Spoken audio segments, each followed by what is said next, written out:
వామపక్షాలు బాధపడాలి. ఎందుకంటే వాళ్ళు చేసే వితండవాదాన్ని ఇప్పుడు కాంగ్రెస్ పార్టీ చేస్తుంది, వక్రీకరణని ఇప్పుడు కాంగ్రెస్ చేస్తుంది. దాంతో వాళ్ళ పాయింట్ అంతా వీళ్ళు లాక్కున్నట్టు అవుతుంది. వాళ్ళ ఐడియాలజీ, కమ్యూనిస్టుల ఐడియాలజీ ఇప్పుడు రాహుల్ నోట వినబడుతుంది.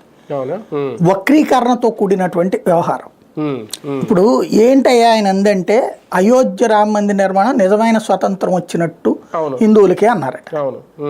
అవును, మరి స్వతంత్రం రాకముందు 1880లలో వచ్చిన కేసుకి ఇవాళకి పరిష్కారం అయిందంటే ఏమనాలా?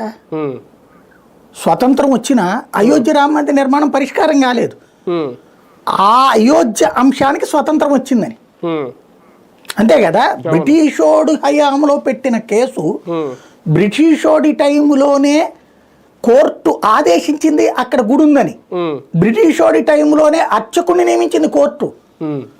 మరి అప్పుడే ఆలయంగా ఉన్నటువంటి దాన్ని మసీదని ఎట్లా మాట్లాడారు? మసీదని ఎట్లాగా ఉండనిచ్చారు? మసీదని ఎలా చెప్తూ వచ్చారు ఇంతకాలం పాటు? బ్రిటిషోడి టైంలో జరిగింది కదా అది. కానీ దాన్ని స్వతంత్రం వచ్చిన 77 ఏళ్ళు పట్టిందా అక్కడ అయోధ్యలో రామ మందిర నిర్మాణం జరగడానికి?